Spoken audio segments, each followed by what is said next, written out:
Backworld is an horror adventure RPG. And like, it kind of is, but Wishlist the Backworld on Steam. Wishlist the Backworld on Steam. Wishlist the Backworld on Steam as possible. Wishlist the Backworld on okay, I very enjoyed the game, I very enjoyed the demo, I think it's an excellent project, you should really try it out. But before it, I just want to name the thing because of which I even noticed this game in the first place and kind of discuss a little bit of it. While exploring the back rooms in my RPG, you'll encounter one of the entities called a hound. They're one of the more common enemies and they often come in numbers. To synergize with this, they have a passive called Pack, which basically makes them more powerful based on how many there are total. Wishlist the Backworld on Steam. Called the partygoers that'll ambush you while you're exploring. You can't fight them until a certain plot point, so sometimes you'll enter a chase sequence where you need to escape them. You always gotta be on your toes, because they could pop up anywhere. If they do catch you, you turn into combine action phases and turn-based combat phases. Like for this boss, the action phases you reflect projectiles back at it. Usually they involve some type of little mini-game or interaction. What type of action phases do you think I should add for a boss in the game? It could be literally anything, I'm trying to change it up. Wishlist the Backworld. In my indie RPG, there's a huge semi-open world to explore. You'll discover new areas by unlocking abilities in the overworld. One of the abilities you can unlock is a big heavy attack. It'll allow you to destroy certain objects in the All of that is totally true.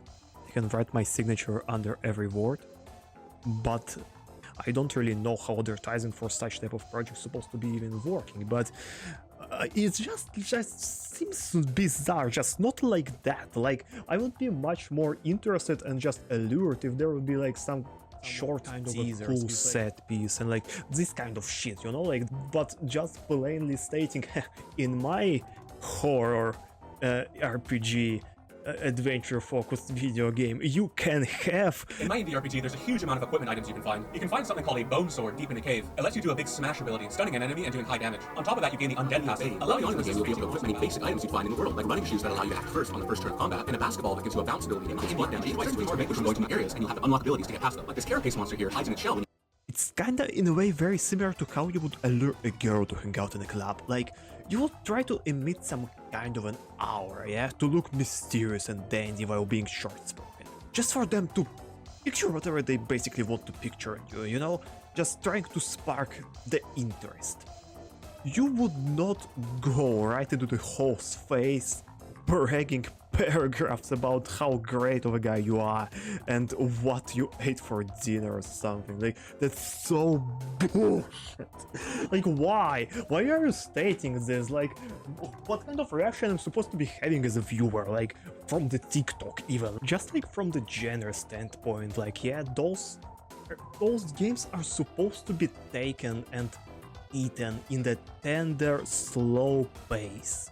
You just slowly understand how everything is working. You have to be cautious, you have to be like curious, but not in a specifically dangerous for your own health way to actually experience everything throughout and not get fucked by the way game is structured. And those type of spoilers just devote and dilute this type of experience those games just by the baseline are supposed to be creating, I feel. Fuck me in my ass. But again, if it worked, it worked. Like, I'd be just happy if it actually did work. And anyway, yeah, one thing I have to state, like, I'm probably one of the latest people who actually did sold this shit. Okay, pirate software video. This channel had pirate software video. It's not a Photoshop screenshot, it's a very terribly photoshopped image though. Like, from the video, I didn't do anything, it's just a proper screenshot. The video itself doesn't exist anymore, it was completely deleted out of the face of the internet. But like, what this video was pretty much about, you saw this pirate software's game. It kind of sucks ass, isn't it? In my video game, you can do everything you cannot do in his video game and much more on top. And like, isn't his game like fucking sucks? It's just like, it's so distasteful. Like, dude, oh, no. I mean, like, sadly did not save that. Oh, dude. Anyway, again, it's deleted nowadays, so it's not a problem anymore, it's not supposed to be a problem. But again, like, what kind of audience you even accumulate, like, with moves like that? Like, literally TikTok rage-baited type of kids who are getting attracted by it. Like, whatever. It was very funny, though. I actually enjoyed it. Anyway, enjoy the core video itself, enjoy the backworld too, like and subscribe. Ha. Wow, this guy surely liked to talk about his video game a lot on YouTube. He surely could talk much fucking more about it apparently. Just fucking hell, dude, God almighty, an 8-hour demo. Damn. Like, what are developers even doing nowadays? How is this even possible? Like, oh dude, like... I just finished the demo for Backworlds. It took apparently about 8 hours to complete fully on the medium difficulty, and it was fucking goddamn great. If going into it you expect to get a real horror though, you won't get it here. Completely shit in that regard. This game is absolutely not scary, neither in its visual execution nor in the situation it offers so far. But fuck, as a straight adventure RPG, it's just an excellent game. Like, really damn cool, really enjoyable. I recommend it to everyone. Like, it's like one of those RPG Maker style games that are heavily focused on exploration of the environment rather than the combat experience or possibly even the story. You probably understand what kind of games I'm talking about here, like something like Look Outside, something like Lizzie the Painful perhaps. Some would say like Funger even. Was one of those, yeah? Anyway, in a few words, I just want to cover why I think this game is awesome and why it just doesn't function at horror almost at all. Like, first of all, it looks very great. Huge number of animation frames, huge number of idle animations, huge number of expressions on the portraits of each character. They all themselves look really alive, feel really cool. As a rule, your party consists of 2 to 5 people throughout the game, and they constantly talk with each other. They continuously brag about things. If someone's sanity drops, they start behaving a little bit differently, or in general just start acting like assholes.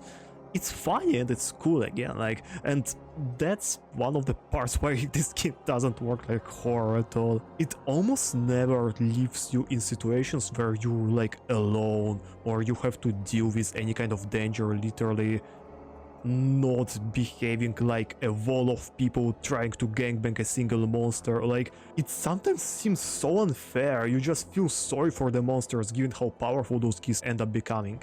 Again, due to variety of skill sets, due to how combat power is escalating, the enemies simply aren't dangerous. At some point, you can simply go through most fights practically without spending any resources. And mobs don't respawn, they never respawn. Fuck, you can literally clear the whole map if you really want to, and that's it. Overall, by vibe, this game really isn't trying to be anything even like Omori, I think. Like, there is not even a heavy psychological fuckery going on in the background, you know? It's just backrooms. But I'll talk about it later. Actually, plot itself reminds me of something more so like a Final Fantasy type of plot, you know? Like, they're about to break into our world, very dangerous creatures. You must become stronger to resist them. I'll reveal cosmic knowledge to you. And some crap like that. Again, that works fine for an RPG setting, not for the horror. One final thing I would mention, conditionally. Why the party system, conventional party system, works in something like Fear and Hunger or Look Outside, but not really here. So, let's just take it more closely. Look at the squad of these guys and these guys. Which seems like a friendly and cool group of friends, and which seems like a group of lunatics that are about to backstab each other. Like, every fucking guy in Fear and Hunger party, just fucking hell. They all so scary and dangerous, dude. The situation in Look Outside is lighter. They, like, all of your teammates, besides how goofy or stupid they can look, are monsters. And even when interacting with some of those, you sometimes get bizarre or just creepy comments that sound like danger awaits you if you don't watch them carefully enough. Even if by fact it never really happens, it still creates just some kind of intense atmosphere within the party. Here? No. Here everyone is best friend, everyone supports each other, everyone stands up for each other, everyone is very kind. All of them are kids, just children, like completely unsinful. They don't have any vicious thoughts or anything like that. It's not even like the movie It. Yeah, it's literally just a group of friends caught in a predicament, and well, that's basically it.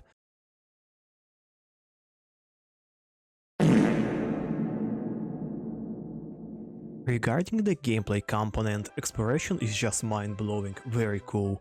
New mechanics for environmental traversal are constantly getting added, and at some point you get a hoverboard, and now you can fly across the wastelands, now you can visit all those places you couldn't ever before. Then you unlock this ability to break blocks, to find new paths to the locations. It's just a very good, a very interesting Metroidvania type of touch for the recognizable system it has. Me love those things, it's very nice. Another incredibly cool find in this game that I haven't really seen used often is character progression. Your experience bar is not something you grind by killing every mob on the map. You get it simply by exploring locations. It is very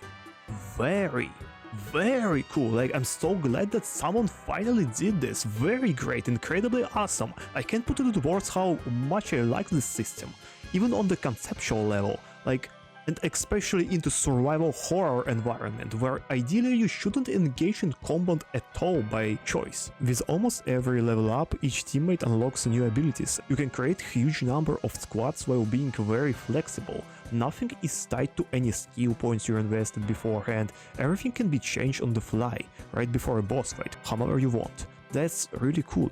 There's a lot of gear that's just lying around somewhere, and it's so different, it's actually quite impressive. Most interesting and cool type of equipment will still require you to defeat some strong bosses, secret enemies and stuff, and it's completely fair, but ultimately you can still avoid enemies to have more resources in the end, conditionally sitting on 2 chairs, if you plan not to spend much and still get gear. I haven't clarified it a bit, but each piece of equipment, almost every single one, besides stats, also gives you a passive or even an active ability to the character.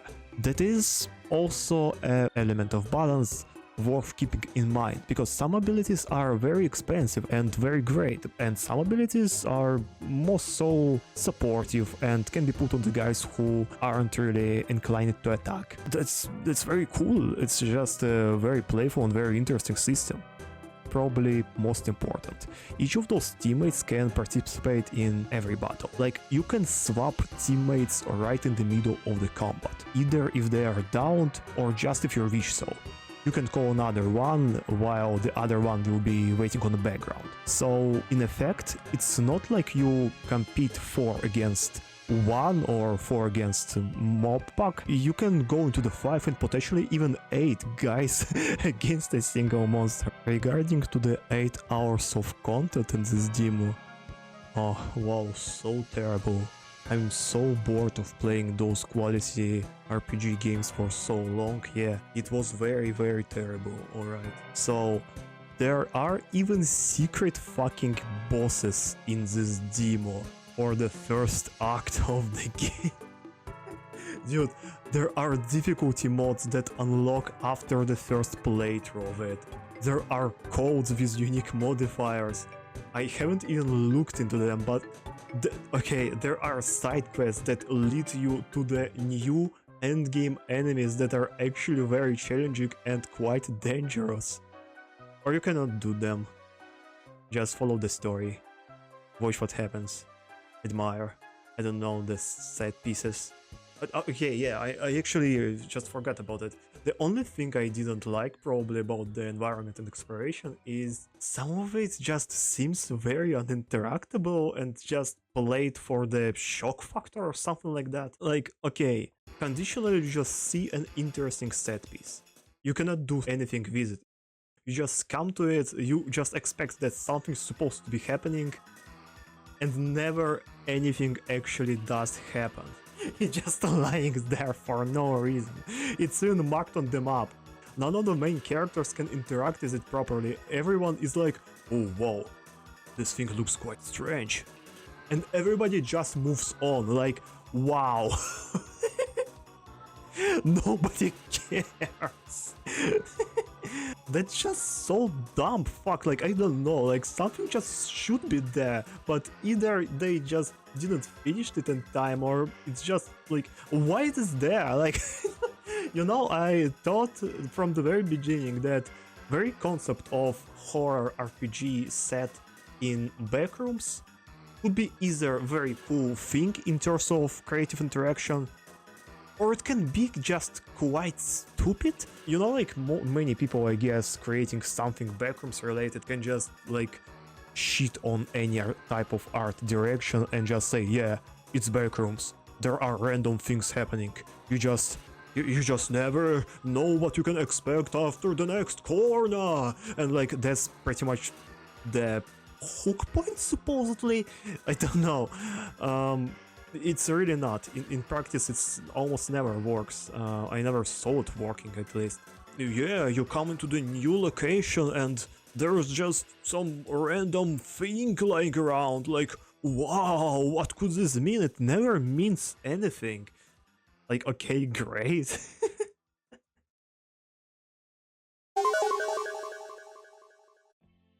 How you could even, like, end this video? Again, I'm very excited for the back world. I enjoyed this demo a lot. I advise everyone who's like into the same type of games I am to try it at least. Like, there is a bunch of content, there's a bunch of likable characters to look for. There's a lot of love about this game. It's very cool, it's very interesting. It's just that you probably will not get anything horrifying if you actually come here for horrifying. It's fun. It's very fun, first and foremost, and that's it. What you can ask more from a video game at the end of the day. Huge kudos to Numor. I'm not entirely sure if he's making this game solo or what, but yeah, he's making a great project and I'm very impressed by it. Keep up a good work, dude. Like, very, very, very nice. Good. Just much love. Mwah. Have a great day. Subscribe and like, and like, yeah, I'll try to make more content in the future.